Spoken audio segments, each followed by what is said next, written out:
محمدا عبده ورسوله اللهم صل وسلم وبارك على نبينا محمد وعلى آله وصحبه ومن سار على نهجه واستنى بسنته إلى يوم الدين.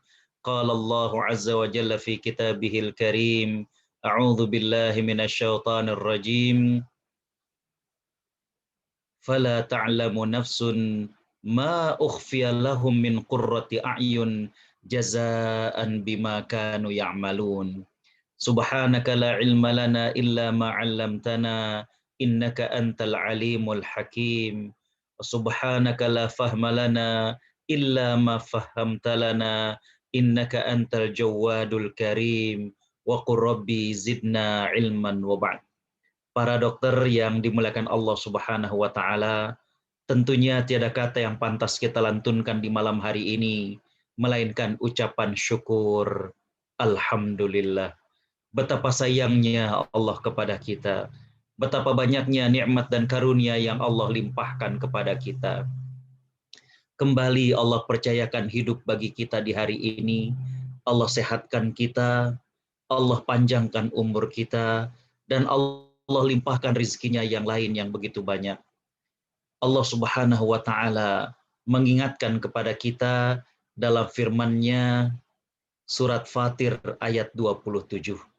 A'udzu billahi minasyaitonir rajim. Awalam nu'ammirkum ma yatadzakkaru fihi man tadzakkar. Yang artinya, bukankah kami telah memanjangkan umur kalian yang cukup bagi kalian untuk berfikir, bagi yang mau untuk berfikir. Bapak Ibu para perindu surga Allah Subhanahu wa taala, kita masih diberikan umur hingga malam hari ini di saat sahabat kita, kerabat kita, mohon maaf apalagi teman-teman dari tenaga kesehatan di tengah pandemi ini, subhanallah. Ya. Banyak sekali yang telah menjumpai Allah Subhanahu wa taala, namun Allah masih memberikan sehat, Allah masih memberikan umur kepada kita. Allah mengatakan dalam ayat tersebut, bukankah cukup sebenarnya waktu yang Allah telah berikan ini untuk berfikir dan merenung? Betapa banyak nikmat dan karunia yang Allah limpahkan kepada kita. Sekaligus juga melihat betapa minim dan sedikitnya amal yang telah kita lakukan. Karena itulah, sebelum kita lanjutkan kajian ini, sama-sama kita sepakat bahwa tentunya tiada kata yang pantas kita lantunkan, melainkan ucapan syukur. Alhamdulillah. Tak lupa salawat teriring salam kita haturkan kepada panutan kita, Nabi Muhammad sallallahu alaihi wasallam. Sosok yang istimewa, kita belum pernah berjumpa dengan beliau, kita belum pernah bertatap muka dengan beliau, tapi Allah titipkan rasa cinta di hati kita, kerinduan yang begitu mendalam. Kita berharap mudah-mudahan Allah Subhanahu wa taala berkenan untuk mempertemukan kita serta mengumpulkan kita dengan Nabi Shallallahu Alaihi Wasallam di surganya. Amin ya rabbal alamin. Suatu hari Nabi bertanya kepada seorang sahabat. Sahabat ini bernama Rabi'ah bin Ka'ab al-Aslami. Rabi'ah bin Ka'ab al-Aslami. Sahabat ini rajin orangnya. Beliaulah yang biasa menyediakan air kalau Nabi ingin berwudu. Beliaulah yang menyiapkan sendal kalau Nabi ingin keluar masjid. Pokoknya rajin sahabat ini. Maka suatu hari Nabi mengatakan, Salma syi'ta, mintalah apa yang jadi keinginanmu. Subhanallah. Ya. Inilah berkahnya orang tuh kalau rajin. Nabi SAW mengatakan, minta apa yang kau inginkan. Sahabat ini merenung sejenak, kemudian beliau mengatakan suatu hal yang sangat luar biasa. Beliau mengatakan, as'aluka murafaqatuka fil jannah. Aku minta satu permohonan, yaitu bisa mendampingi engkau nanti di surga Allah Subhanahu wa taala. Subhanallah, sebuah permintaan yang, maaf kalau bahasa kita sekarang, kita juga pengen seperti itu. Yeah. Nabi kemudian mengatakan, awa ghaira dzalik. Emangnya nggak ada yang lain yang jadi keinginanmu? Sahabat ini mengatakan, huwa dzak. Cuma itu ya Rasulullah. Ya, luar biasa. Kita kalau ditanya oleh seseorang mau apa, mungkin keinginannya masih dunia. Ya. pengen rumah ini, pengen kendaraan ini, pengen pangkat ini, dan lain sebagainya. Nabi kemudian mengatakan kepada sahabat tersebut, fa'inni, maka bantulah diriku untuk mewujudkan keinginanmu bikasratis sujud, dengan engkau memperbanyak sujud.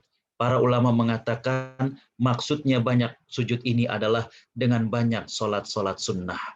Jadi para dokter yang dimuliakan Allah, bukan mustahil kita satu surga dengan Nabi. Kita mungkin untuk satu surga dengan beliau. Kuncinya adalah kita bukan saja melaksanakan ibadah wajib, tapi mari kita tambahkan dengan ibadah-ibadah sunnah. Di antaranya adalah sholat-sholat sunnah kita. Dan mudah-mudahan yang hadir dalam kajian malam hari ini oleh Allah dimuliakan untuk bisa satu surga dan bersama dengan Nabi SAW. Amin ya rabbal alamin. Para dokter yang dimuliakan Allah Subhanahu wa taala, saya diamanahkan untuk menyampaikan tentang syahadat, ya. Memaknai syahadat kita. Makna dua kalimat syahadat. Para dokter yang dimuliakan Allah Subhanahu wa taala, dua kalimat syahadat ini sangat penting. Karena kenapa? Ya, para ulama mengatakan ada 5 pentingnya dua kalimat syahadat.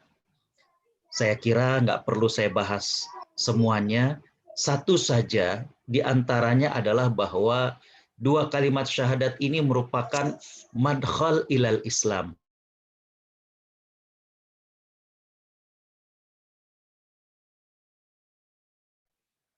Jadi urgensi yang pertama dari dua kalimat syahadat adalah dia merupakan pintu gerbangnya Islam. Artinya kalau pintu gerbang, ya, maaf para dokter, background saya ini adalah Istana Belvedere di Vienna di Austria. Sekitar 5-6 tahun yang lalu saya diundang ke Austria. Kalau kita jadi di seberang dari pagar istana ini merupakan taman yang luas. Jadi walaupun kita sudah berada di area tersebut, tapi kalau kita belum melewati pagar, maka kita belum masuk. Jadi artinya sebaik apapun, humanis sekalipun seseorang, sepanjang dia belum mengucapkan dua kalimat syahadat, maka dia tidak dikatakan sebagai seseorang yang masuk dalam Islam. Contoh misalkan, mohon maaf sekali lagi, ya. Saya tinggal di Cempaka Putih, Jakarta Pusat. Nggak jauh dari kami itu daerah Johar Baru, itu banyak toko obat. Ya, kadang kalau lagi begini saya lihat dan saya perhatikan banyak orang yang kemudian nanya, Bang, kalau sakit gini-gini, nih obatnya gini-gini. Dia pandai, dia pintar. Ya. Tapi kalau dia belum pernah daftar fakultas kedokteran, boleh nggak kita panggil dokter? Nggak boleh. Orang nggak terdaftar kok. Ya. Orang sebaik apapun, humanis sekalipun, kalau nggak beriman kepada Allah, ya bukan umat Islam. Dan nggak masuk dalam daftar penghuni surga. Ya. Jadi jangan sampai kemudian kita terkecoh tentang hal ini. Ya. Jadi ada, maaf, misalnya Bunda Teresa ataupun yang lainnya yang dikenal sebagai mereka-mereka yang humanis, yang sangat perhatian dengan kemanusiaan. Ya. Tapi dia nggak percaya dengan Allah Subhanahu Wa Taala, tidak mengucapkan dua kalimat syahadat, maka mereka bukan Muslim dan mereka tidak masuk ke dalam surga. Ya. Dulu ada guru kami, seorang pendakwah. Beliau pernah berjumpa dengan, mohon maaf ini saya kira beberapa dokter nih, kalau tadi dikatakan angkatan 92, ya, tentu kenal zaman-zaman Pak Harto atau Orde Baru itu ada orang yang terkaya namanya Lim Swee Lyong. Ya, perusahaan kalau yang pakai Indo itu punya beliau, ya, Indo Semen dan lain sebagainya. Jadi guru kami itu pernah berjumpa dengan beliau dan berdakwah kepada beliau, Pak Lim, masuk Islam dong. Apa jawaban beliau? Buat apa saya masuk Islam? Toh rumah saya di surga Pak Ustadz itu banyak. Kaget, ya. Ustadz kami ini. Ustadz kami kemudian bertanya, maksudnya gimana Pak Lim? Loh, bukankah dalam keyakinan sampean bahwa siapa yang bangunkan masjid di dunia, maka akan dibangunkan rumah di surga? Ternyata tahu juga beliau itu. Ya. Jadi kata beliau, coba lihat di pabrik-pabrik yang saya punya. Misalkan di Indosemen, saya bangun masjid. Indofood dulu masih punya beliau. Saya juga bangun masjid. Jadi saya ada rumah di surga Pak Ustadz katanya. Buat apa saya kemudian masuk Islam lagi? Guru saya ini alhamdulillah cerdik, beliau katakan, Pak Lim boleh jadi punya rumah di surga kami, tapi Pak Lim nggak punya kuncinya buat masuk. Kuncinya apa? Mengucapkan 2 kalimat syahadat. Ya, jadi 2 kalimat syahadat itu pintu gerbangnya Islam. Nah, inilah di antara pentingnya 2 kalimat syahadat. Saya nggak bahas lagi. Mungkin sudah dibahas oleh guru atau ustadz yang sebelumnya atau yang lainnya. Cuma kenapa di sini ada kalimat memaknai syahadat kita? Bapak Ibu para penduduk surga Allah Subhanahu wa taala, ada peristiwa menarik ketika Nabi SAW berdakwah ke Abu Jahal dan ke Abu Lahab.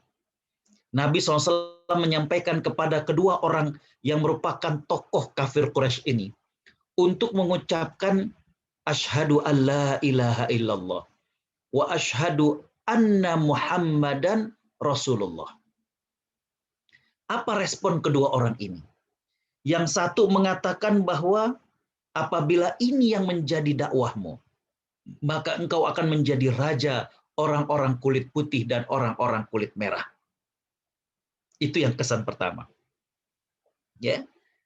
Kesan yang kedua dari kedua orang tokoh kafir Quraisy ini, beliau mengatakan bahwa coba carikan kalimat yang lain. Jangan yang ini. Ya. Apa yang dokter pahami dari 2 kalimat tersebut? Ini kedua-duanya ya, menolak keislaman. Bahkan dua-duanya itu merupakan gembong daripada kafir Quraisy.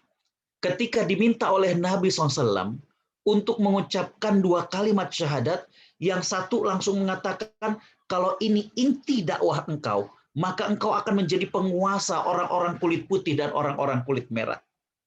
Yang satu lagi nggak mau. Cari ucapan lain selain daripada kalimat ini. Apa yang menarik kira-kira? Kedua-duanya faham makna syahadat itu. Ya, dua-duanya ngerti bahwa ada something ya di balik asyhadu alla ilaha illallah dan asyhadu anna Muhammadan Rasulullah. Ya. Saya bukan berarti kemudian mengajak kepada kita untuk bersyahadat ulang, tidak. Tapi dari materi ini yang kita inginkan adalah bahwa agar kita paham ya, 2 kalimat syahadat yang sudah kita ucapkan, bahkan udah jadi pajangan kaligrafi, kita mudah mengucapkan, tapi sudahkah kita paham maknanya? Ya. 2 orang tokoh Quraisy itu sampai memiliki respon yang menunjukkan bahwa ngerti, ya, faham tentang 2 kalimat syahadat tersebut. Yang satu kemudian mengatakan, wah, kalau memang ini inti dakwahmu, maka engkau akan menjadi penguasa. Yang satu ketakutan, jangan yang ini deh. Ya. Bisa dibayangkan orang kalau ngerti, wah, ya, mohon maaf kayak misalnya ya ada seseorang yang bilang, dok, ini obat COVID bukan? Oh jangan, karena tahu betul, ya, ini tuh bukan gitu. Ya. Atau misalkan nanya, dok, ini kalau ini apa? Ah, ini bagus banget, karena ngerti. Ya. Yang jadi pertanyaannya adalah kita sebagai Muslim, sudahkah kita ngerti dengan 2 kalimat syahadat kita? Ya. Atau kita masih belum memahami secara utuh tentang 2 kalimat syahadat kita? Ya. Para dokter yang dimuliakan Allah Subhanahu wa taala, ya, ini slide-nya belum berganti, saya sudah hampir setengah jam. Nggak apa-apa ya? Baik. Para dokter yang dimuliakan Allah Subhanahu wa taala,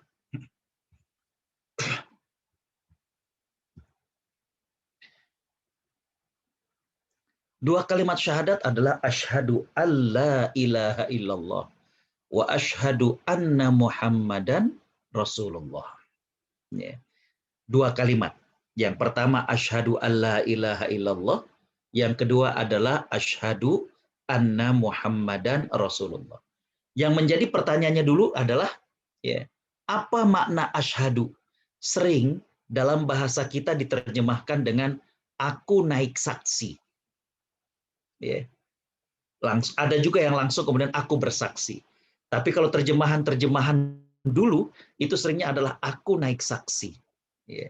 Bapak Ibu Allah Subhanahu wa taala rahmati, di sini ada dua hal yang agak berbeda antara aku bersaksi dengan aku naik saksi. Ya. Kalau aku bersaksi, aku menyaksikan, bersaksi. Ya. Kalau aku naik saksi, ya berarti dia jadi saksi. Ya. Baik, kita kaji saja dari segi bahasanya. Bapak Ibu Allah Subhanahu wa taala rahmati, para ulama mengatakan ketika seseorang itu mengatakan asyhadu, ya, maka maknanya yang pertama adalah statement, declare, pernyataan. Ya. Kalau bahasa Arabnya adalah al-iqrar. Bagaimana seseorang mendeklar. Dengan dia mengatakan asyhadu, maka di sini dia minta kepada orang-orang untuk menjadi saksi bahwa saya, ya, mengakui tiada Tuhan selain Allah Subhanahu wa taala. Kalian saksikan bahwa aku mengakui bahwasanya Muhammad sallallahu alaihi wasallam merupakan utusan Allah Subhanahu wa taala. Mendeklarasikan, ya, agar orang kemudian tahu bahwa oh iya, dia adalah orang yang mengakui tiada Tuhan selain Allah. Dia adalah orang yang mengakui bahwa Muhammad SAW adalah utusan Allah. Pernyataan, statement. Ya. Dengan bahasa yang lebih kuat lagi adalah declare. Ya. Bagaimana seseorang mendeklar? Declare itu menunjukkan bahwa sesuatu itu penting. Kalau nggak penting, buat apa kemudian bikin pernyataan? Ya. Misalkan, mohon maaf, ya, dokter bekerja di sebuah rumah sakit, kemudian mengundang pers. Ya. Saya ingin konferensi pers. Ya. Wah, udah diliput segala macam. Tahu-tahu bilang, ini tadi ya saya di rumah sakit itu makan malam pakai sayur bayam. Kira-kira pers marah nggak? Ya. Sesuatu yang nggak penting kok harus kemudian. Ya. Jadi kalau yang namanya pernyataan, declare, statement, itu tentu sesuatu yang penting. Bukan ucapan biasa, tapi ucapan yang kemudian perlu memang perhatian dari orang. Yang ini menunjukkan jati diri seseorang. Ya. Jadi ini bukan hanya sekedar ucapan pemanis bibir, bukan hanya kemudian kelebihan ucapan, tidak, tapi declare, ya.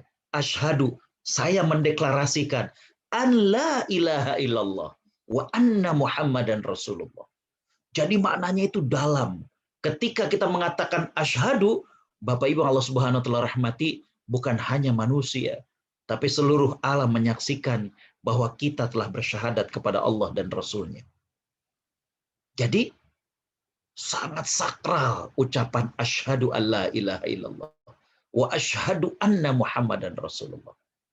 Makna yang kedua, kalimat dari asyhadu, para ulama mengatakan adalah al-qasam, promise. Ya. Ya. Promise itu janji apa sumpah nih, Dr. Ruli yang alumni Sydney yang lebih ini. Jadi yang kedua itu adalah sumpah. Ya. Kalau yang namanya sumpah, maka Bapak Ibu Allah Subhanahu wa taala rahmati, dia jauh lebih dalam lagi. Ya.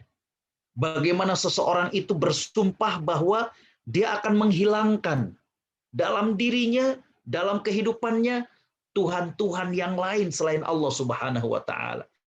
Dia bersumpah nggak akan patuh kecuali apa yang telah Rasulullah ajarkan kepada dirinya. Lebih dahsyat lagi, al-qasam, sumpah. Ya. Orang kalau udah bersumpah, subhanallah. Dalam hukum Islam saja, kifarat atau fine, denda bagi orang yang melanggar sumpah, itu adalah puasa. Ya.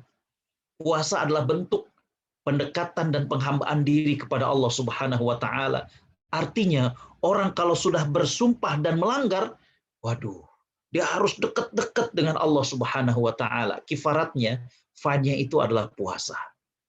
Jadi makna yang kedua dari asyhadu adalah kita bersumpah untuk menjadikan hanya Allah sebagai sesembahan kita. Ya. Yang ketiga adalah janji. Al-wa'du. Ya. Janji. Ya. Bagaimana kita berjanji? Bapak Ibu Allah Subhanahu wa taala rahmati, ya. Mohon maaf kalau orang Sumatera itu mengatakan kalau manusia yang dipegang itu ucapannya. Ya. Manusia itu yang dipegang ucapannya. Artinya ketika kita berjanji, maka ini merupakan sesuatu yang harus kita penuhi. Jangan sampai janji kita ini dusta. Jangan sampai janji kita ini bohong. Mohon maaf, saya nambahkan wawasan buat para dokter. Sependek yang saya pelajari dari hadis-hadis Nabi, tidak banyak dosa yang dilakukan seorang hamba yang membuat malaikat nggak mau mendekat. Sependek yang saya pelajari itu 4. Ya. Salah satunya adalah dusta. Nabi SAW mengatakan, ya, apabila seorang hamba berdusta, ya, taba'ada anhul malaku milan. Apabila seorang hamba berdusta 1 kali dusta, maka malaikat menjauh sepanjang 1 mil minnat nimaja abih, dikarenakan bau busuk yang timbul daripada orang tersebut. 1 dusta, malaikat menjauh 1 mil. Apalagi kalau kemudian berkali-kali, apalagi kalau kemudian mendustai orang banyak. La haula wala quwata illa billah. Ya. Nggak banyak hadis-hadis yang menjelaskan bahwa malaikat itu menjauh dari orang yang melakukan dosa dan maksiat. Mencuri dosa, tapi tidak ada hadis satupun yang menunjukkan bahwa ketika manusia itu mencuri, malaikat menjauh. Enggak. Berbeda dengan dusta. Berbeda dengan bohong. Ya, bohong. Ya. Makanya ketika Nabi SAW ditanya, ya Rasulullah, mungkinkah seorang mukmin takut? Mungkin. Mungkin. Ya. Mungkinkah seorang mukmin pelit? Mungkin. Tapi ketika ditanya mungkinkah orang mukmin itu berbohong? Tidak mungkin. Tidak mungkin. Ya. Para dokter yang dimuliakan Allah Subhanahu wa taala, dari sini kita tahu bahwa ketika seorang muslim, ketika kita mengatakan asyhadu, maka ini mengandung 3 arti. Yang pertama adalah declare. Saya mendeklarasikan, saya menyatakan. Yang kedua adalah al-qasam, saya bersumpah. Yang ketiga adalah al-wa'du, saya berjanji untuk meniadakan ilah-ilah yang lain, meniadakan Tuhan-Tuhan yang lain kecuali Allah. Dan saya berjanji untuk mengikuti Rasulullah SAW. Itulah makna dari asyhadu, subhanallah. Dari sini aja udah rasa-rasanya merinding kita melihat bagaimana sakralnya kalimat asyhadu. Ya. Pantas saja tadi saya katakan Abu Lahab dengan Abu Jahal, segitu kafirnya mereka ketika diminta mengucapkan asyhadu alla, nggak mau mereka. Betapa beda dengan kita kebanyakan sekarang. Ketika besok baca asyhadu alla ilaha illallah, ya. Nggak ada feel, ya. Nggak ada zauk, nggak ada rasanya ketika mengucapkan asyhadu alla ilaha illallah wa asyhadu anna muhammadar rasulullah. Ya. Baik. Bapak Ibu para perindu surga Allah Subhanahu wa taala, ya. Kita masuk tentang la ilaha illallah. Ya. Ketika kita mengatakan aku bersaksi, maknanya adalah aku mendeklarasikan, aku bersumpah, aku berjanji. Ya. Maka Bapak Ibu Allah Subhanahu wa taala rahmati, disinilah kita berusaha memenuhi daripada konsekuensi. Ya. Muqtadayat, konsekuensi daripada 2 kalimat syahadat. Nah, ya. Di sini kalau kita memang menghayati 3 makna tersebut, artinya 3 makna itu adalah tadi asyhadu la ilaha illallah dan anna muhammadan rasulullah, maka di sini hati kita terikat dengan 2 kalimat syahadat. Komitmen, itulah yang dikatakan iman para dokter. Iman, lihat bagaimana Bilal bin Rabah Kisahnya sudah masyhur bagaimana Bilal bin Rabah. Ya. Yasir dan Sumayyah, bagaimana Sumayyah menjadi awwalu syahidatin fil Islam. Wanita yang gugur pertama dalam Islam. Kita juga mengenal tentang bagaimana Mus'ab bin Umair, seorang sahabat yang subhanallah, beliau dulu dimanja oleh ibunya, disayang betul. Ya. Sampai-sampai dalam hadis riwayat Imam Bukhari dalam kitab sahihnya, Nabi SAW menangis ketika menyaksikan Mus'ab bin Umair meninggal dunia. Nabi SAW mengatakan dulu ketika dia masih sebelum ini, bagaimana ketika di berkendaraan, ketika di berkuda, kuda yang bagus, pakaian daripada jenis yang bagus. Ya. Ketika kemudian Mus'ab bin Umair masuk Islam, sang ibu mengancam kepadanya. Kecewa hati sang ibu. Ya. Sang ibu mengancam agar dia meninggalkan agama Muhammad. Kalau tidak, sang ibu mengancam untuk mogok makan. Demikian teguh keimanan Mus'ab bin Umair. Sampai kemudian Mus'ab mengatakan, wahai ibunda, kalaulah engkau memiliki 1000 nyawa, dan sudah lepas satu nyawa, tinggal satu ini, dan engkau meminta aku untuk meninggalkan agama Muhammad, ma taraktu, nggak akan aku tinggalkan.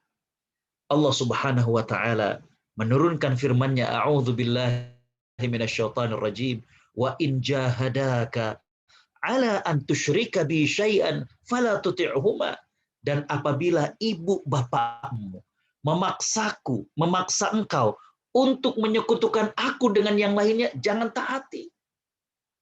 Bapak Ibu bisa cari di YouTube ya, kajian hadis saya dengan masyarakat Indonesia di Washington. Judulnya adalah hal-hal yang tidak termasuk durhaka kepada orang tua. Ya. Jadi ada beberapa hal yang itu kita nggak termasuk durhaka ketika membantah daripada orang tua.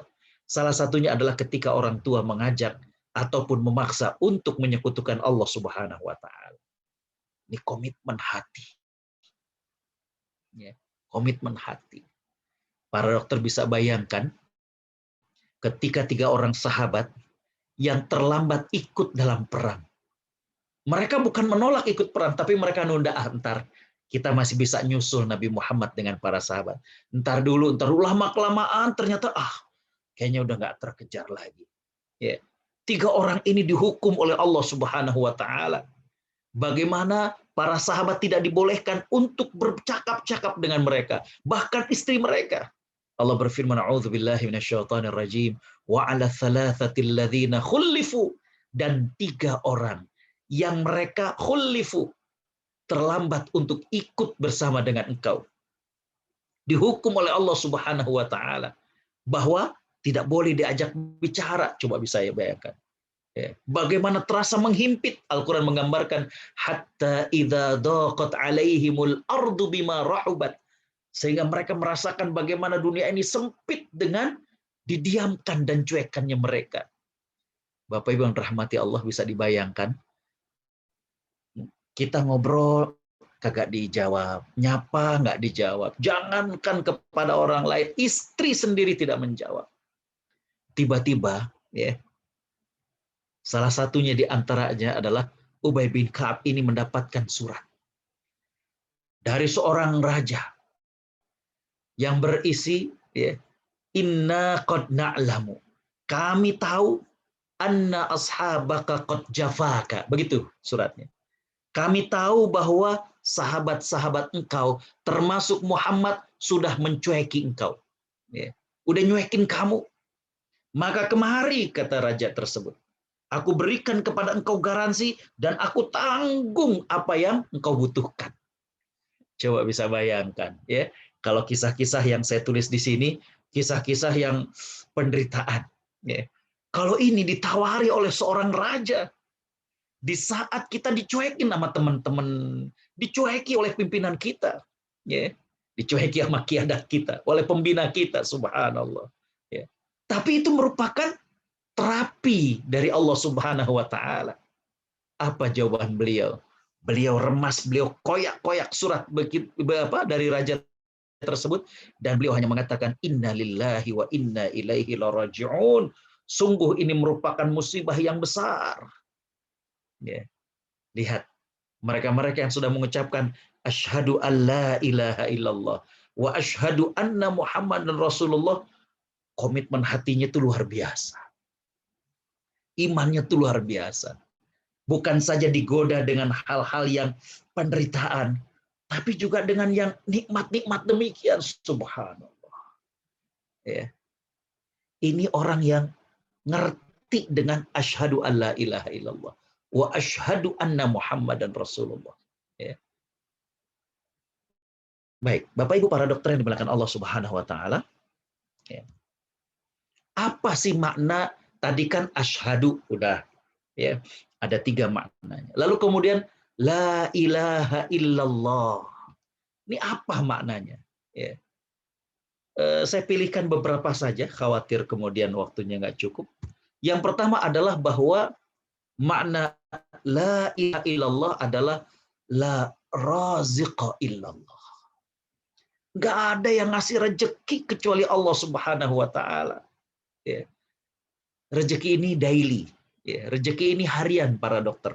Bagaimana kita berinteraksi dengan kehidupan kita dan merasakan agungnya Allah Subhanahu wa taala, bahwa nggak ada yang ngasih rezeki kecuali Allah. Ada seorang ulama yang ketika beliau doa itu bikin kaget orang, di mana beliau mengatakan Allahumma urzuqna kama turzaqal bughath. Ya Allah, karuniakanlah kepada hamba rezeki sebagaimana engkau memberikan karunia kepada Bughath.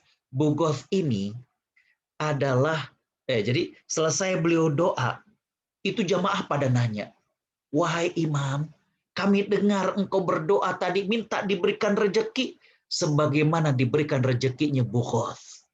Nah, Bughath ini adalah anak burung gagak, dok. Ya. Jadi burung gagak itu kan hitam legam.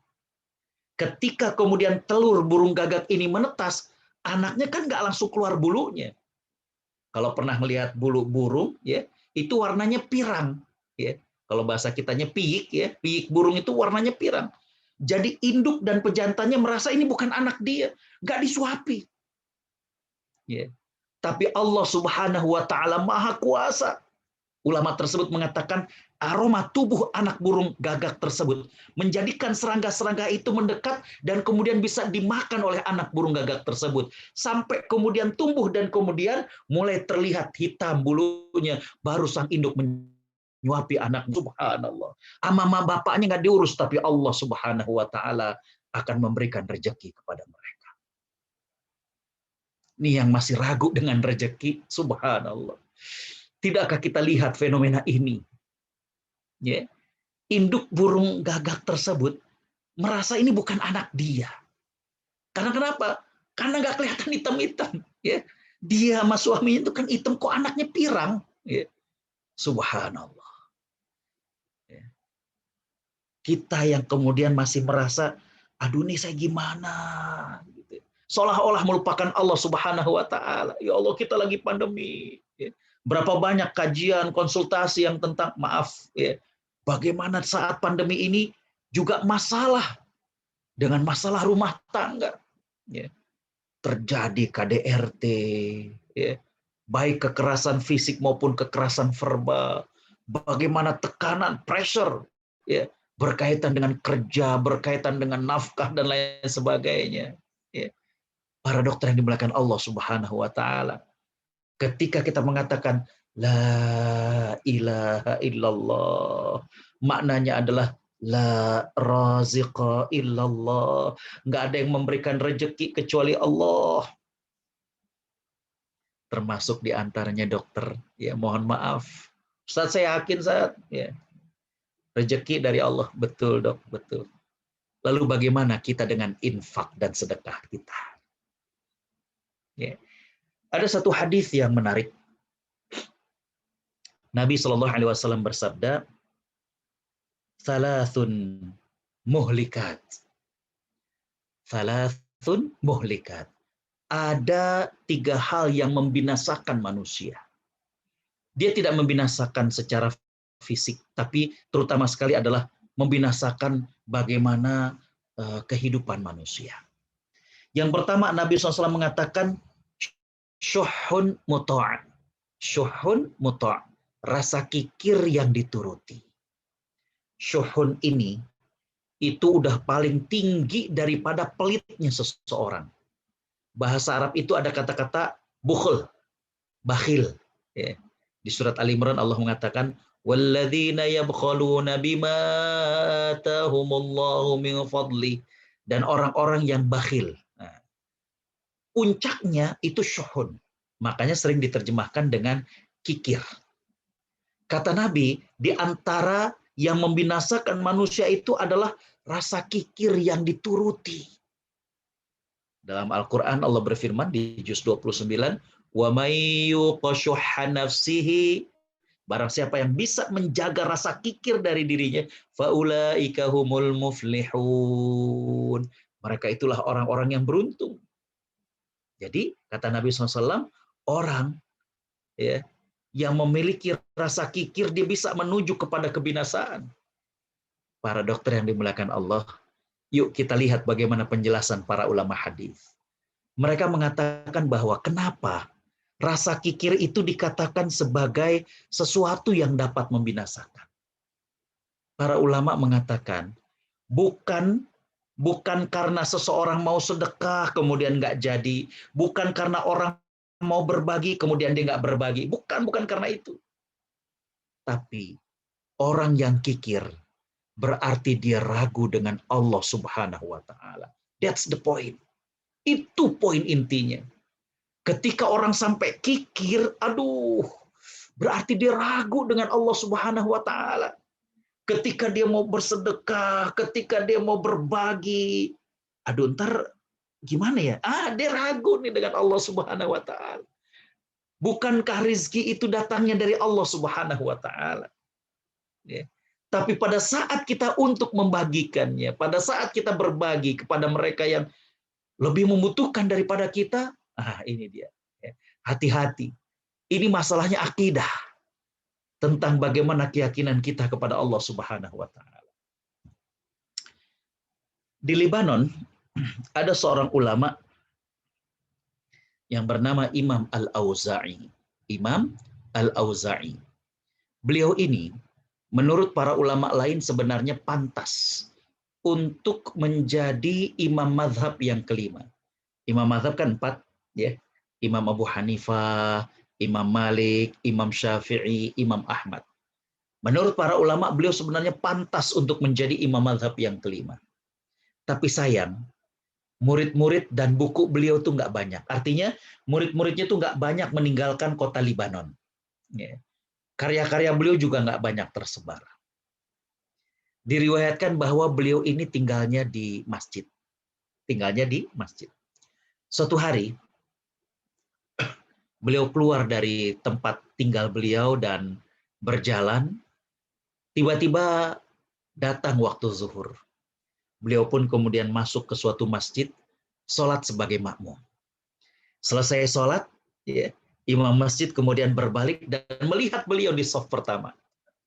Maka kemudian imam masjid ini menghampiri. Kemudian berbincang. Imam masjid ini bertanya, wahai imam, aku mendengar engkau ini tinggalnya di masjid. Betul, kata beliau. Pertanyaan berikutnya adalah, makannya dari mana? Subhanallah.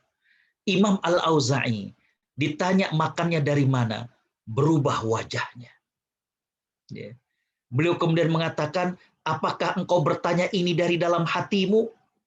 Kaget imam masjid ini. Pertanyaan yang beliau anggap sederhana, makannya dari mana, itu membuat geram dan kelihatan gak suka dari Imam Al-Auza'i. Belum sempat dijawab, Imam Al-Auza'i kemudian mengatakan, apabila engkau bertanya tadi dari dalam hatimu, la u'idus sholah, aku akan ulangi sholatku. Subhanallah. Berarti Imam Al-Auza'i merasa nggak sah diimami oleh imam tersebut. Akhirnya Imam Al-Auza'i mengatakan sebuah kalimat yang terus dicatat dalam sejarah. Beliau mengatakan, fa innahu man syakka fir rizqi syakka fil khaliqi. Karena kalau engkau nanya dari dalam hatimu, maka Siapa yang ragu dengan rezeki, berarti ragu dengan Sang Pencipta. Subhanallah. Ini masalahnya.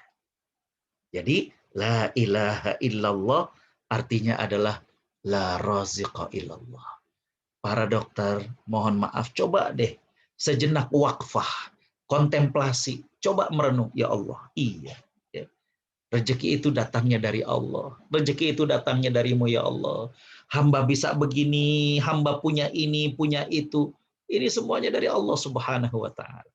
Baik, biar nggak lama. Yang kedua, ya, makna dari la ilaha illallah adalah la hakima illallah. Nggak ada yang kemudian ya memberikan hukum selain Allah Subhanahu wa Ta'ala. Para dokter, Allah itu kan yang menciptakan kita. Jadi Allah yang maha tahu mana yang terbaik buat hambanya. Allah maha tahu mana yang terbaik buat hambanya. Jadi nggak ada hukum yang terbaik kecuali hukum Allah Subhanahu wa Ta'ala. Sudah agak lama memang. Cuma saya ingat saya diundang khusus dengan istri ke Sydney waktu itu. Karena ada beberapa masalah rumah tangga yang terjadi di masyarakat, dan terutama adalah berkaitan dengan law di sana, berkaitan dengan hukum di sana. Jadi Australian government, mereka membuat undang-undang yang ingin berpihak kepada perempuan. Nah, ini begini. Terlihatnya bagus karena mereka merasa bahwa kaum wanita ini yang banyak menjadi korban dan lain sebagainya. Maka undang-undang mereka atau law mereka ini itunya selalu berpihak kepada perempuan. Cuma, nah ini ada cumanya.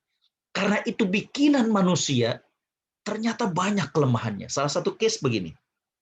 Ada orang Indonesia yang nikah dengan wanita Australia, artinya bule ya.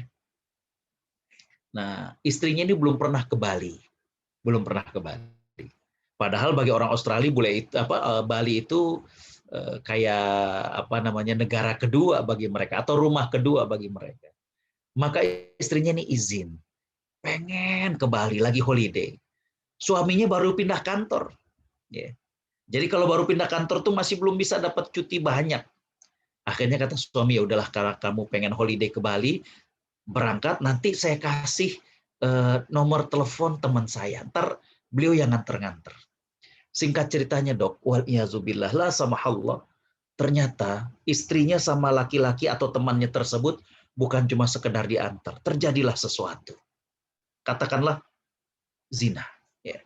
Pulang istrinya, teman suaminya itu di calling visa. Datang. Ya. Tinggal satu rumah.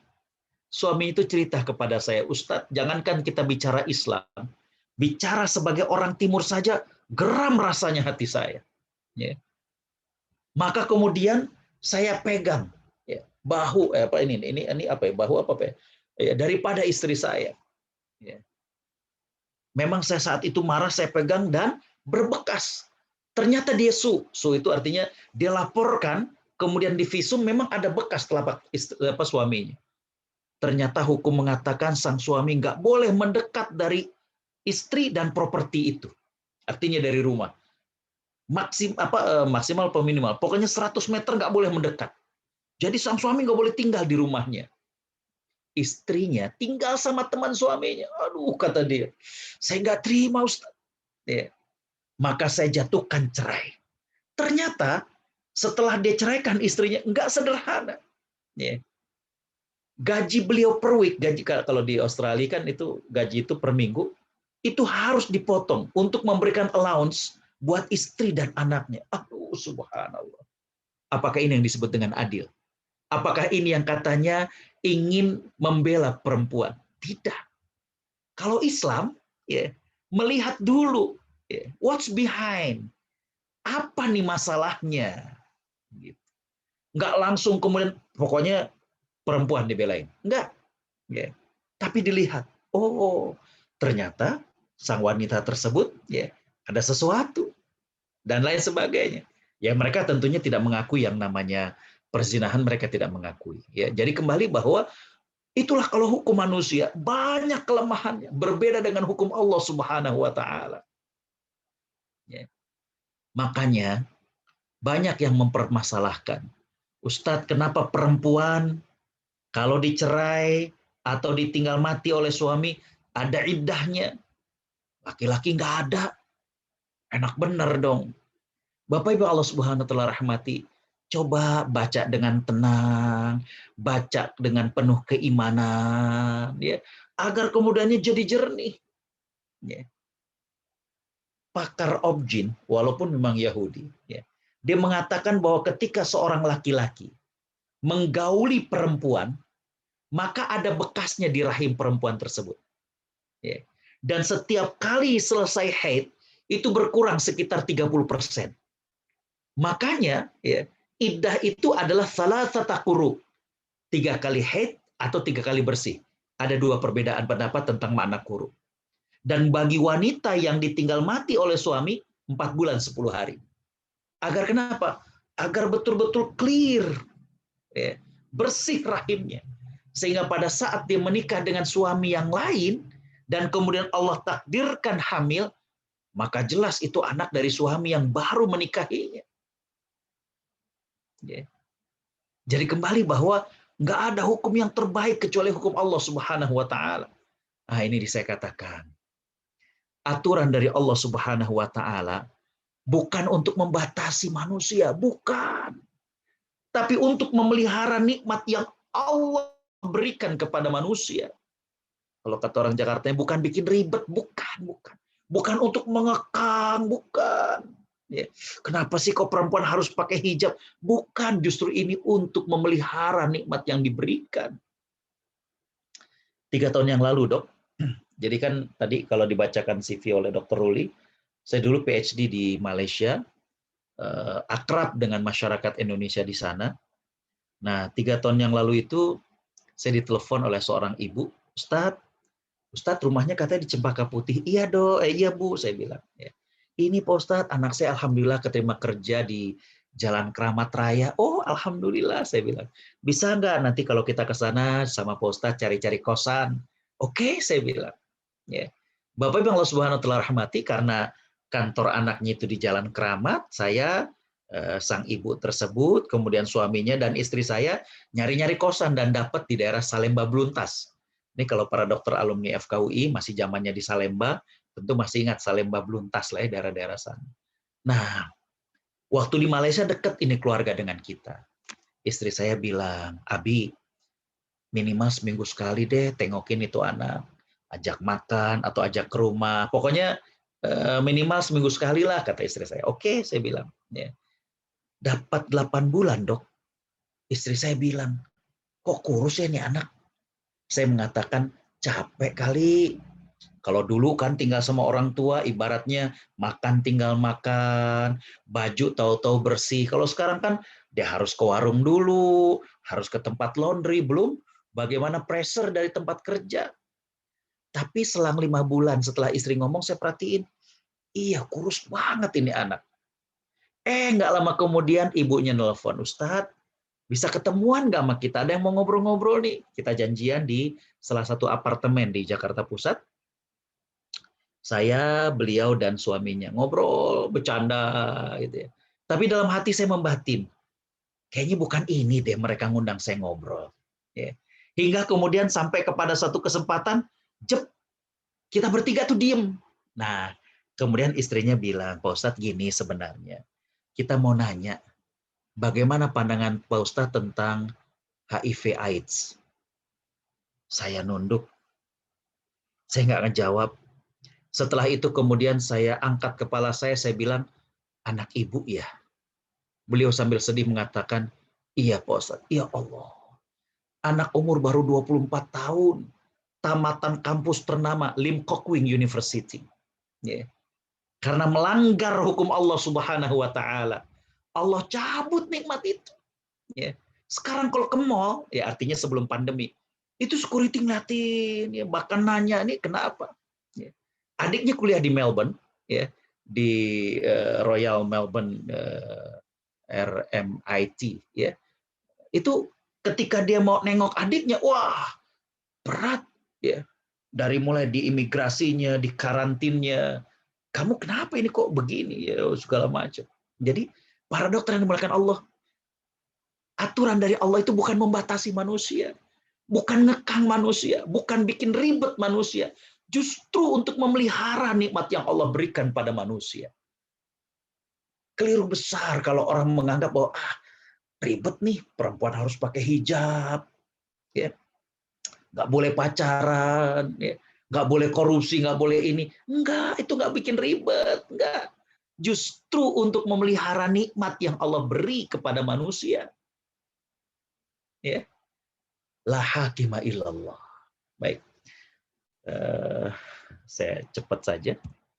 Yang berikutnya para dokter yang dimuliakan Allah, Allah Subhanahu wa taala Maha tahu tentang kita karena Allah yang menciptakan, maka Allah Subhanahu wa taala membekali manusia dengan Al-Qur'an. Tadi sebelum maghrib saat mau buka puasa dengan anak-anak yatim, saya coba slide-nya banyak nih tentang ini. Ya.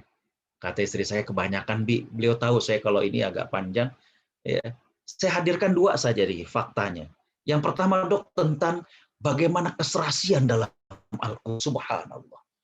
Ini nggak mungkin dari Nabi Muhammad SAW. Coba perhatikan bagaimana kata al-akhirah dengan dunia. Subhanallah. Dalam Al-Quran Allah sebutkan sama-sama 115 kali dalam Al-Quran. Hidup dan mati sama jumlahnya 145 kali. Manfaat madarat sama ya 50 kali. Ya. Dan yang menarik adalah ya, Allah menyebutkan iblis dan Allah menyebutkan kepada kita agar kita berlindung dari setan, itu juga sama-sama 11. Subhanallah. Ini nggak mungkin kebetulan dan nggak mungkin buatan Muhammad SAW. Ini merupakan mukjizat dari Allah Subhanahu wa Ta'ala. Ini baru kemujizatan bahasa. Ya. Kalau kemujizatan ilmiahnya, aduh banyak sekali dong. Ya. Satu lagi aja ya tentang kemujizatan bahasa. Allah menciptakan Nabi Isa terlahir tanpa ayah, betul? Ya. Mirip dengan Nabi Adam alaihissalam. Nabi Adam bahkan nggak ada ayah, nggak ada ibu. Allah Subhanahu wa taala berfirman, "A'udzubillahi minasyaitonirrajim. Inna mathala Isa indallahi kamathali Adam." Sesungguhnya perumpamaan Nabi Isa itu mirip dengan Nabi Adam. Menurut dokter miripnya apa? Tadi Ustadz udah nyebutin. Mirip dan samanya adalah sama-sama dilahirkan tanpa ayah. Bahkan Nabi Adam tanpa ibu. Betul nggak begitu? Tapi Dok, subhanallah, maha suci Allah. Allah Subhanahu wa Ta'ala menyebutkan dalam Al-Quran bahwa Nabi Isa dengan Nabi Adam itu sama. Bukan cuma terlahir tanpa ayah, tapi disebutkannya juga sama-sama 25 kali. 24 kali dalam ayat yang berbeda dan satu ayat merupakan ayat yang sama. Itu yang saya bacakan dalam Ali Imran ayat 59. Inna mathala Isa indallah kamathali Adam. 24 kali dalam ayat yang berasingan, kalau bahasa Malaysianya berbeda, dan satu ayat disebutkan dalam satu ayat bersamaan. Jadi sama-sama 25 kali Allah sebutkan dalam Al-Quran. Tidak mungkin ini kebetulan. Tidak mungkin ini buatan Muhammad SAW. Ini dari Allah Subhanahu wa Ta'ala. Subhanallah. Para dokter yang dimuliakan Allah Subhanahu wa Ta'ala. Ya. Satu lagi aja. Nih, waktunya udah lebih nih, Dr. Uli, Dr. Noli, mohon maaf. Saya tambah satu, ini masih la ilaha illallah. Dari sekian makna la ilaha illallah saya pilihkan la raziqa illallah, la hakima illallah, ya. Kemudian juga tentang Al-Qur'an. Saya tambah satu aja lagi, yaitu ya, Allah itu memberi yang kita butuhkan, Dok. Dan tidak semua yang kita inginkan. Karena Allah cinta kepada kita. Dan cinta itu bukan berarti memberikan semua yang diinginkan oleh yang dicintai. Tidak. Dokter punya anak. Sayang nggak kita sama anak? Sayang. Cinta nggak sama anak? Cinta. Apakah semua yang diinginkan anak kita beri? Tidak. Tidak. Salah kalau kemudian ya kita semua memberikan semua yang diinginkan oleh anak. Coba kita lihat. Hadis riwayat Imam Bukhari Muslim. Sahabat Anas bin Malik menceritakan bahwa dalam salah satu peperangan, ini dalam riwayat ini perang ketika Nabi mengusir orang-orang Yahudi dari Madinah, ya. Nabi kedatangan rombongan tawanan perang. Di tengah-tengah rombongan tersebut ada seorang ibu yang mencari-cari bayinya. Aduh, bisa dibayangkan, habis suasana perang, ya, di ibu kehilangan bayinya. Kemudian sang ibu berhasil menemukan bayinya di antara tawanan. Subhanallah, dipeluk ini anak, ya, disusui. Nabi Shallallahu Alaihi Wasallam kemudian mengatakan kepada para sahabat, menurut kalian, mungkinkah ibu ini tega melemparkan anaknya ke kobaran api? Sahabat spontan mengatakan, nggak mungkin ya Rasulullah, demi Allah. Ya. Kalau dia masih sanggup untuk menjaga bayinya, pasti dia akan lakukan. Maka kemudian Nabi mengatakan, lallahu afrahu bitaubati abdih. Allah itu lebih sayang kepada hambanya daripada ibu ini kepada anaknya. Subhanallah. Ya. Nah, karena Allah sayang sama kita, nggak semua keinginan kita dituruti. Nggak. Ya. Jadi kalau kemudian kita doa, ya Allah, kita harus tahu Allah ngasih apa yang kita butuhkan. Dan nggak semua yang kita inginkan, Bapak Ibu. Nggak. Nih, Allah berfirman di surat Al-Baqarah ayat 216. A'udzu billahi minasyaitonir rajim. Wa asa an takrahu syai'an wa huwa khairun lakum. Wa asa an tuhibbu syai'an wa huwa syarrun lakum. Wallahu ya'lamu wa antum la ta'lamun. Subhanallah. It's very clear, ya. Ayatnya clear sekali dari Allah. Boleh jadi kamu benci sesuatu, padahal ia yang amat baik bagi kamu. Boleh jadi kamu suka sesuatu, itu amat buruk. Kenapa kok bisa begitu? Karena Allah yang maha tahu, sedangkan kamu nggak tahu. Ya. Dulu guru saya cerita, ada tukang peyem, tukang tape. Ya. Dia dari kampungnya itu nanjak buat naik angkot ke pasar. Kemudian subuh itu, dia udah mikul tapenya. Ya. Ternyata entah kenapa gagang daripada pikulannya itu patah. Ya. Tapenya jatuh, wah udah nggak bisa dibawa ke pasar. Dia ke rumah, aduh nggak bisa dagang. Ya. Tapenya juga berceceran, pikulnya patah. Tapi nggak lebih dari sejam, tiba-tiba tetangganya manggil istrinya, kedengeran teriak-teriak, Bu, Bu. Ya. Kenapa sih, ada apa? Itu katanya, angkot yang biasa dipakai sama bapak, nggak taunya tabrakan. Sang istri kemudian mengatakan, Alhamdulillah. Kaget tetangganya. Si ibu angkot kecelakaan, Alhamdulillah. Enggak, soalnya suami saya ada di rumah. Subhanallah. Ya. Coba banyak kisah kemarin ketika pesawat Sriwijaya Air. Ya. Bagaimana satu keluarga yang dia tadinya mau naik pesawat Sriwijaya Air, tapi kemudian dia harus swab, dia hitung anaknya 4 atau 5. Kalau dia dengan suami anak 5, itu swab sekitar 1 juta, 7 juta. Akhirnya kemudian memutuskan, udahlah nggak jadi. Mereka apa? Akhirnya kemudian naik pesawat, jadi beli tiket pelni. Subhanallah. Yang tadinya dia ngerasa, aduh, ya kita harus menempuh perjalanan lama karena naik kapal laut. Ternyata ketika sebelumnya juga Lion Air begitu. Bagaimana ada seorang bapak yang ketika dia datang ke Soekarno-Hatta kurang dari setengah jam, wah telat, dia tadinya marah-marah gitu ya. Ini kan saya begini gini, nggak bisa. Selang 2 jam didengar kabar, ternyata Lion Air kehilangan kontak. Yang tadinya innalillah, yang tadinya dia kesel, jadi alhamdulillah. Asa an takrahu syai'an wa huwa khairun lakum. Ya. Jadi para dokter yang dimuliakan Allah Subhanahu wa taala, la ilaha illallah. Enggak ada yang memberikan sesuatu kecuali Allah. Allah yang menakdirkan, dan takdir Allah itu pasti yang terbaik. Ya. Para dokter yang dimuliakan Allah Subhanahu wa taala, saya cukupkan sekian ya. Karena slide-nya masih banyak. Ini baru la ilaha illallah. Saya kembalikan ke Dr. Ruli untuk kalau memang ada tanya jawab. Jazakumullah khairan. Assalamualaikum warahmatullahi wabarakatuh. Waalaikumsalam warahmatullahi wabarakatuh. Jazakallah khair Ustaz Agus. Masya Allah ya, topik malam ini mengingatkan kembali kita semua ya, betapa pentingnya syahadat, syahadatain sebagai kunci kita berislam ya, dan tadi sudah disampaikan juga beberapa poin uh, dari makna syahadat tadi ya, syahadat tersebut. Silakan teman-teman sekalian, sahabat-sahabat sekalian, jika ada pertanyaan langsung juga boleh, bisa ditulis, bisa langsung.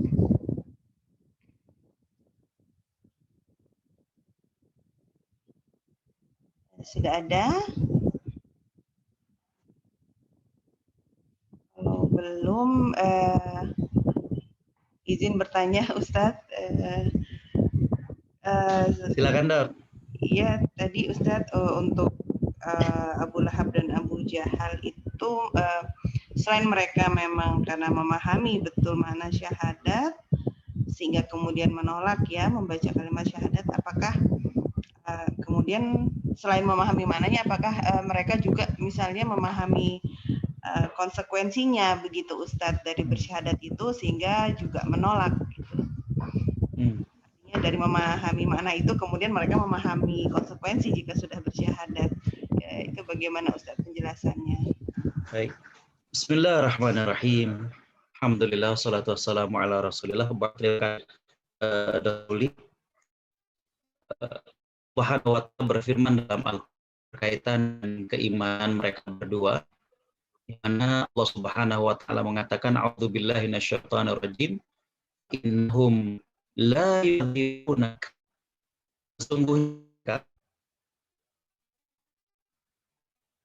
sesungguhnya mereka orang-orang kafir itu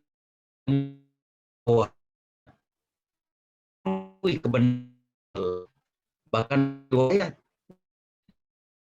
dengan Abu Jahal ini seringkali berpapasan dan mereka ketahuan sedang mencuri dengar dari apa yang Nabi membaca dari Al-Quran.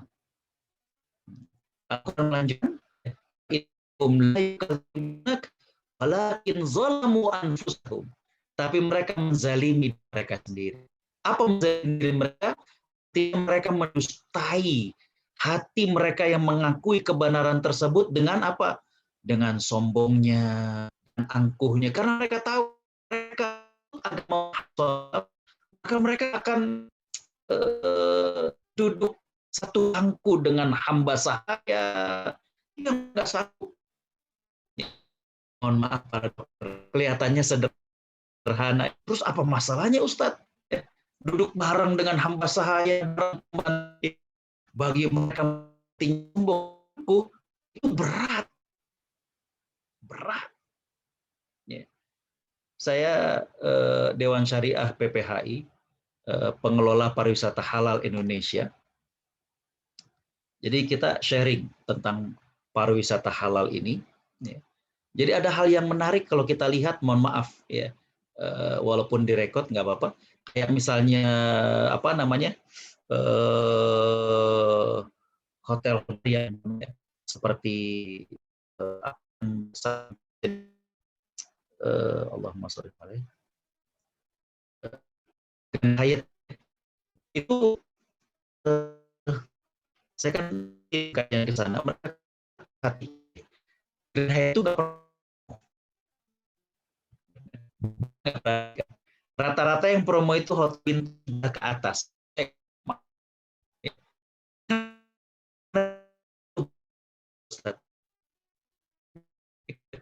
Justru buat gengsi. Jadi mereka beberapa kayak itu angkutnya betapa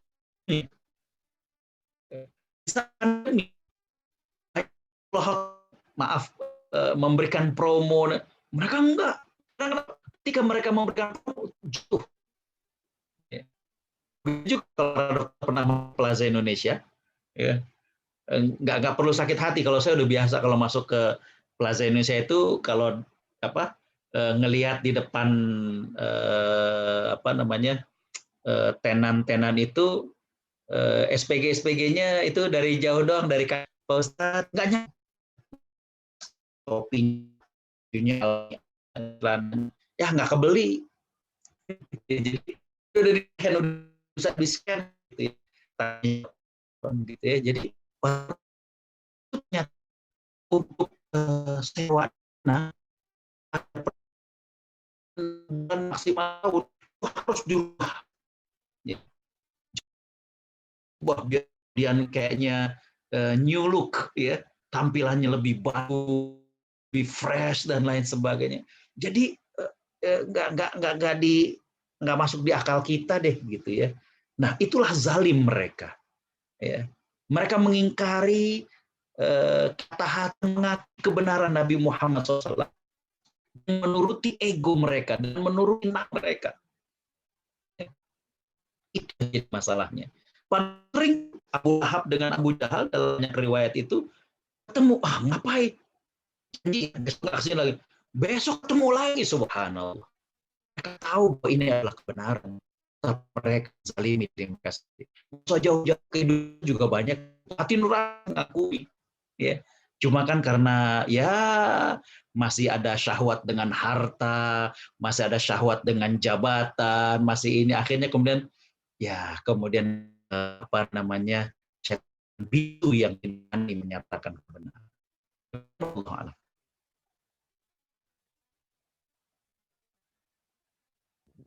Baik, jazakallah Ustaz. Berikutnya ada pertanyaan dari Dr. Nuli. Tapi ada 4 dosa Ustaz yang membuat malaikat dusta ya, yang membuat malaikat menjauh. 3 lagi apakah Ustaz? Kirain mau saya ini. Baik, para dokter yang dimuliakan Allah Subhanahu wa taala ya. Jadi kembali bahwa tadi saya katakan tidak banyak dosa yang ketika dilakukan oleh manusia itu malaikat sampai menjauh ya. Ini menunjukkan betapa dahsyatnya dosa tersebut ya. Sampai kemudian malaikat menjauh ya. Tadi saya mengatakan bahwa salah satunya adalah berdusta ya. Salah satunya adalah berdusta. Para dokter yang dimuliakan Allah Subhanahu wa taala, yang lainnya itu diantaranya adalah ya bagaimana seseorang itu menzinahi tetangganya. Di sini yang jadi beratnya adalah bahwa dia mestinya menjaga kerukunan, ketentraman ya. Kalau di Malaysia ada neighborhood ya, bagaimana persaudaraan ketetanggaan, tapi justru kemudian bagaikan pagar makan tanaman. Itu yang malaikat jijik sama sekali dan kemudian menjauh. Ya. Saya kira yang lainnya nanti kapan-kapan. Ya. Allah. Suara jelas? Jelas Ustaz, tapi di beberapa teman suara Ustaz hilang katanya, tapi mungkin ada sedikit gangguan sinyal ya. Sebagian besarnya juga.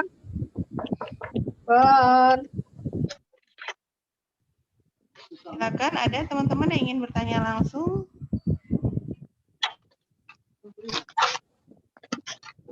Silakan.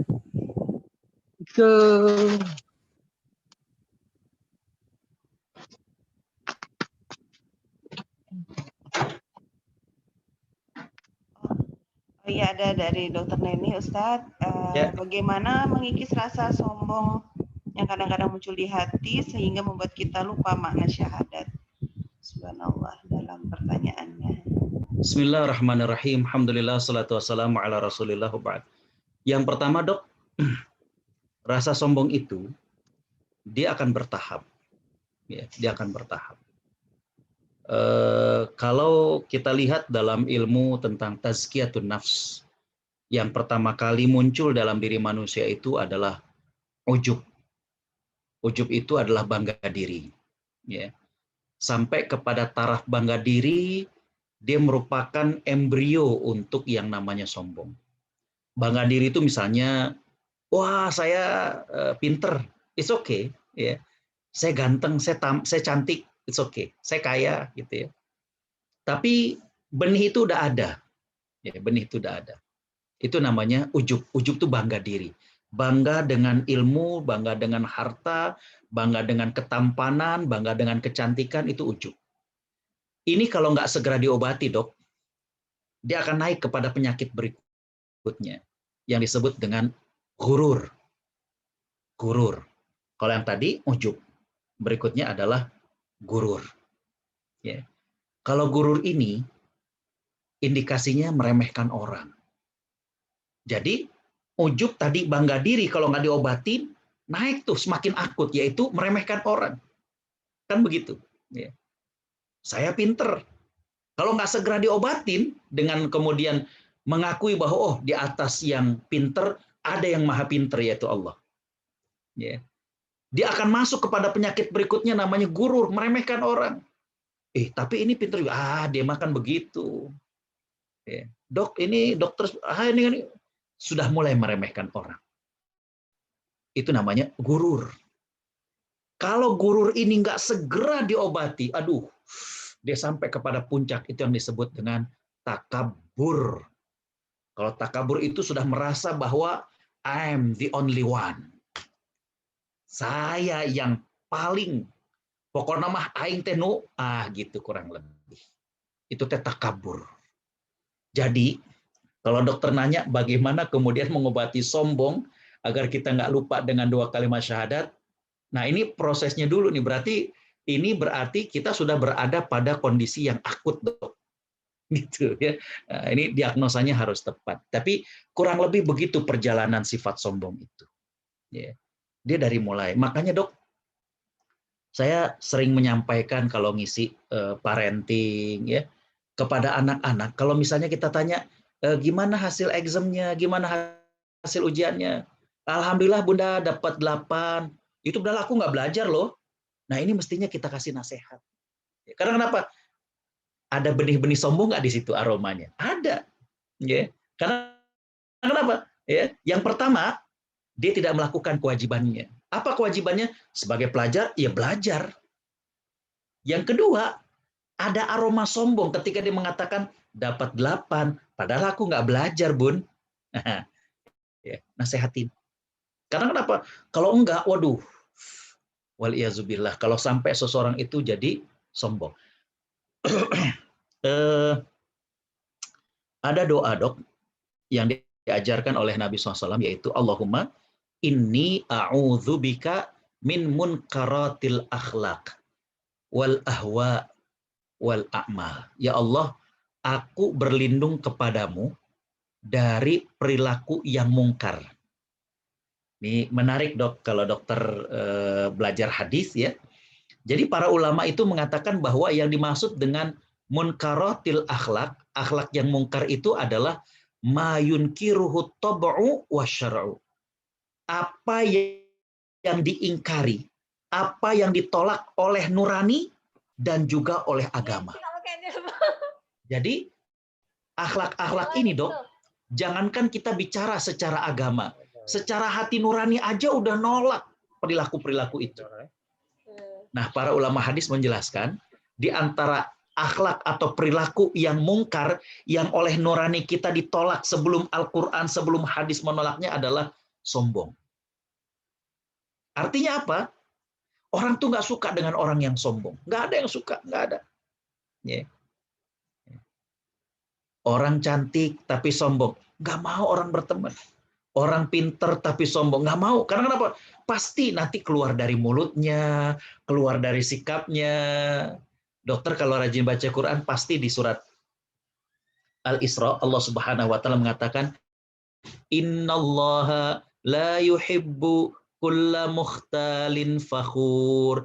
Allah nggak suka kepada orang yang mukhtal dan fakhur. Ini mukhtal dengan fakhur ini dua-duanya artinya sombong, dok. Cuma para ulama mengatakan kalau mukhtal itu sombong dengan gayanya. Kan ada orang yang dia nggak ngomong tapi kelihatan sombong orangnya. Dari mukanya nggak mau ditundukin, gitu ya. Dia kagak ngomong tapi aduh sombong bener nih orang. Ya. Kalau fakhur itu sombong dengan ucapan. Pernah dapetin orang yang sombong, ini sering ngomongnya gede kalau istilahnya dan lain sebagainya. Itu dua-duanya Allah nggak suka. Sombong dia kagak ngomong, Allah nggak suka. Dia sombong dengan ucapan, Allah nggak suka. Nah, jadi kembali bahwa sombong ini adalah akhlak yang mungkar. Mungkar itu artinya bukan kemudian kayak apa kebalikan dari ma'ruf, bukan. Mungkar ini kata para ulama hadis adalah apa yang diingkari, apa yang ditolak oleh jiwa kita, oleh nurani kita, dan juga ditolak oleh agama. Di antaranya itu sombong. Mohon maaf. Emang Ustadz ada perilaku buruk yang disukai orang? Ada. Contohnya misalnya apa? Boros. Sebagian orang ketika jadi teman orang yang boros seneng dia dijajanin segala macam, ya kan? Ya, seneng gitu. Wah, enak sama dia ditraktir mulu gitu ya. Tapi kalau sombong, Dok, nggak ada orang yang demen, nggak ada. Orang beriman, orang maksiat kagak seneng sama orang sombong. Dia kaya tapi sombong, nggak mau kita. Dia pinter tapi sombong, ya. Ketika kita, mohon maaf, ketika mungkin dokter dulu pernah kuliah ya, pinjam dong catatannya. Makanya, wow, kelihatan kita kan nggak mau tuh berteman sama orang kayak gitu, ngapain? Pinter sombong aja orang nggak demen, apalagi bodoh sombong, apalagi jelek sombong, udah nggak ada ini. Kalau kata orang Betawi kagak ada kemolesannya, Dok. Ya. Jadi kembali, Dok, ini penyakitnya udah akut. Ya. Kalau kemudian cerita gimananya, ini saya kira nanti kepanjangan. Cuma intinya saya hanya kasih tahu bahwa sombong itu adalah penyakit nafs, ya, penyakit jiwa yang sudah akut. Karena awalnya itu adalah ujub, kemudian gurur, baru tuh takabur. Ya. Dan takabur ini adalah di antara akhlak yang hati manusia itu menolak, apalagi agama. Ya. Saya kira itu, Dok. Ya. Waktunya sudah mau habis. Wallah. Baik, insya Allah lagi Ustadz, Dr. Zakiyah, bagaimana agar kita tetap istiqomah menjaga makna syahadat dalam padatnya aktivitas sehari-hari. Kemudian yang kedua, bagaimana menanamkan syahadat pada anak kita dari kecil, dan mungkin Ustadz bisa share pengalaman begitu Ustadz. Jazakallah. Bismillahirrahmanirrahim. Alhamdulillah, salatu wassalamu ala Rasulillah. Dok, yang pertama adalah untuk istiqomah itu, ya, ada beberapa hal. Yang pertama adalah perlu dengan ilmu. Jadi rajin-rajinlah hadir dalam majelis ilmu agar kemudian kita beribadah itu memang dengan ilmu, ya. Jadi proporsional kalau dengan ilmu itu. Yang kedua, ya bergaul dengan orang-orang soleh, ya, dengan teman-teman. Nih saya tertarik sekali dengan ini FK tahun 92 ya. Nanti Ahad saya ngisi FK 96. Baik, para dokter dimuliakan Allah. Jadi hadir dalam majelis-majelis ilmu dengan orang-orang yang kita rasa soleh agar kemudian menasehati kita, ya. Kemudian yang ketiga adalah doa, ya. Imam Hasan Al-Basri itu kalau lewat ayat yang berisi tentang istiqomah, beliau diam dulu dan beliau kemudian berdoa, Allahumma anta rabbuna farzuqnal istiqomah. Ya Allah, engkau adalah Tuhan hamba, anugerahkanlah kepada hamba keistiqomahan. Singkatnya itu, Dok, kalau rincinya nanti ya. Yang berikutnya bagaimana menanamkan syahadat kepada anak-anak. Ini kalau nggak salah masih ada rekamannya di YouTube tentang parenting nabawiyah. Saya sempat ngisi workshop 2 hari di sana. Itu tentang bagaimana mendidik anak ala Nabi, ya. Kalau nggak salah sih masih ada di YouTube-nya, ya gitu ya. Jadi intinya kalau anak-anak itu masih di bawah 7 tahun, keywordnya itu adalah bagaimana anak itu didoktrin. Jadi walaupun nggak ngerti nggak apa-apa, didoktrin aja. Contohnya gini, Dok. Saya pernah ke rumah teman waktu itu sore. Biasanya anak-anak itu kan kalau sore itu dimandiin, ya, kemudian pakai baju yang bersih, ya, artinya baru disalin gitu ya. Dan ketika ngelihat anak-anak itu kan seneng ya, Dok, dan sering kita muji, ih cakepnya, apalagi kalau anaknya perempuan gitu ya, dipakein jilbab atau rambutnya dikuncir, mukanya dibedak, pokoknya lucu aja ya. Waktu itu saya datang ke rumah kawan dan kemudian saya puji, ih cakepnya. Tahu nggak apa jawabannya, Dok? Tangannya sambil ditaruh di pinggang, badannya meliuk, kemudian dikatakan, siapa dulu penciptanya? Saya bilang subhanallah, ya. Biasanya kan kita diajarin, siapa dulu bundanya? Kan begitu biasanya. Kalau ganteng, siapa dulu abinya? Kan seringnya begitu. Nah, ini sedikit saja kita sebenarnya bisa menanamkan dua kalimat syahadat, atau lebih ininya adalah menanamkan akidah kepada anak ketika anak itu masih kecil. Ya. Ini pernah jadi tema, saya diundang ke Tokyo waktu itu, tentang bagaimana menanamkan akidah ketika kecil. Apalagi kan masyarakat di Tokyo termasuk yang minoritas ya. Saya katakan adalah dengan doktrin dok, kayak gitu. Ya. Jadi coba ganti yang biasa kita lakukan kepada anak yang itu kita rubah. Misalnya tadi ya, ada yang muji ya, misalnya anak kita bisa menyelesaikan latihan sekolah ya, ajarkan untuk kemudian baca apa dek, alhamdulillah gitu ya. Saya pernah ke salah satu sekolah Islam di Timur Tengah dok. Saya masuk ke kelasnya, ada hal yang menarik dok ketika guru nanya. Jadi guru nanya satu pertanyaan lah gitu ya. Kemudian gurunya nih mengatakan, siapa yang tahu? Kalau di kita gimana dok biasanya dok? Angkat tangan kan? Ya, atau sebutkan nama, misalnya Agus misalnya. Nah, yang menarik waktu saya ke sekolah Islam di Timur Tengah itu, murid-murid yang tahu itu teriak, Allahu Akbar, Allahu Akbar. Saya tanya sama gurunya, ini maksudnya kenapa? Ya, beliau mengatakan kita menanamkan bahwa walaupun mereka tahu jawabannya, tapi jawabannya itu dari Allah Subhanahu Wa Taala. Subhanallah. Ya, kita kan pinter dikit udah. Ya. Saya masih ingat orang, ya, maaf ya, baru LC aja kayaknya udah gimana gitu. Ya. Dokter ketika udah spesialis kan kayaknya gitu aja, ilmu dari Allah tuh ya. Kita bahkan makin merasa bahwa makin sedikit dengan kepakaran kita, dengan expertnya kita juga kan, di antara ilmu Allah yang luas itu kita tadinya segini makin begitu kan. Jadi nggak ada yang perlu untuk kemudian disombongkan. Nah itu kan dengan pendidikan dari kecil. Saya kira itu ya. Ini waktunya kapan-kapan kita lanjut. Demikian, wallahu a'lam. Baik Ustadz, mengingat waktu juga ya, sahabat-sahabat sekalian, Masya Allah pembahasan kita malam ini ya kita tuntaskan dahulu untuk saat ini. Insya Allah diberi kesempatan ya untuk disambung di lain waktu. Mungkin kalau mau diringkas juga cukup banyak ya, sepertinya cukup panjang ya. Yang intinya adalah kita tetap perlu istiqomah dan ya tentu kembali memahami ya mana syahadat tadi ya, tafsiran dari syahadat sebagai suatu pernyataan, suatu sumpah dan suatu janji. Dan syahadat adalah suatu komitmen hati, dan beberapa makna tadi yang sudah Ustaz aku sampaikan. Mana la ilaha illallah adalah tiada yang memberi rezeki selain Allah, kemudian yang membuat hukum, tiada yang membuat hukum selain Allah, dan Al-Quran adalah mukjizat dari Allah, dan bahwa Allah memberikan yang kita butuhkan dan tidak semua yang kita inginkan. Mungkin itu ringkasannya. Sebagai penutup, Ustadz, mohon kiranya Ustadz bisa membacakan doa, Ustadz, dan mungkin request Ustadz doa yang tadi Ustadz untuk terhindar dari sombong bisa disertakan, Ustadz. Baik. Baik para dokter, mari kita beristighfar pada Allah Subhanahu Wa Taala. Astaghfirullahalazim, astaghfirullahalazim, astaghfirullahalazim. Mari kita hadirkan wajah orang-orang yang kita cintai, pasangan hidup kita, orang tua kita, anak-anak kita, agar kita sertakan mereka dalam doa kita. Bismillahirrahmanirrahim. Alhamdulillahirrabbilalamin. Hamdas syakirin, hamdan na'imin, hamdan yuafi ni'amahu wa yukafi'u mazidah. Ya Rabbana lakal hamdu, wa lakal syukru, kama yanbaghi li jalali wajhika wa azimi sultanik. Allahumma salli ala Sayyidina Muhammad, wa ala alihi wa sahbihi ajma'in.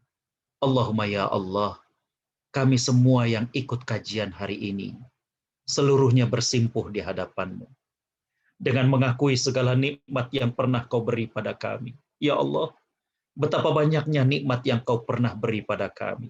Kau sehatkan kami, Kau berikan kami keluarga, Kau berikan kepada kami ilmu, Kau muliakan kami di hadapan manusia. Ya Allah, kami semua yang hadir dalam kajian ini juga bersimpuh di hadapan-Mu dengan mengakui betapa banyak dosa dan khilaf kami. Ampuni mata kami ya Allah, yang terkadang masih berat untuk membaca firman-Firman-Mu. Ampuni mata kami yang tidak memandang iba kepada orang-orang yang kurang beruntung di antara kami. Ya Allah, ampuni lisan kami yang masih suka marah-marah, masih suka menggunjing. Ampuni lisan kami yang terkadang lupa menyisipkan doa untuk ibu dan ayah kami. Ya Allah, ampuni tangan kami yang sudah lama tidak mengusap-usap kepala anak yatim. Padahal sangat mungkin keyatiman itu terjadi kepada anak-anak kami. Ampuni tangan kami yang terkadang berat untuk berbagi kepada orang-orang miskin. Ya Allah, ampuni kaki kami yang terkadang berat untuk datang ke masjid-Mu. Ampuni kami yang terkadang berat bersilaturahim. Ampuni kaki kami yang sudah lama tidak berkunjung ke orang tua kami, yang sudah lama tidak mengunjungi makam orang tua kami. Ya Allah, berikanlah kami badan yang selalu ringan beribadah. Berikanlah kami mata yang selalu rindu membaca Al-Quran. Berikanlah kami lisan yang selalu basah untuk berzikir. Allahumma ya Allah, kami berlindung kepadamu ya Allah, dari akhlak yang mungkar, perbuatan yang mungkar, hawa nafsu yang mungkar. Allahumma ya Allah, Engkaulah yang maha memberikan rezeki. Limpahkanlah rezekimu yang maha luas bagi kami.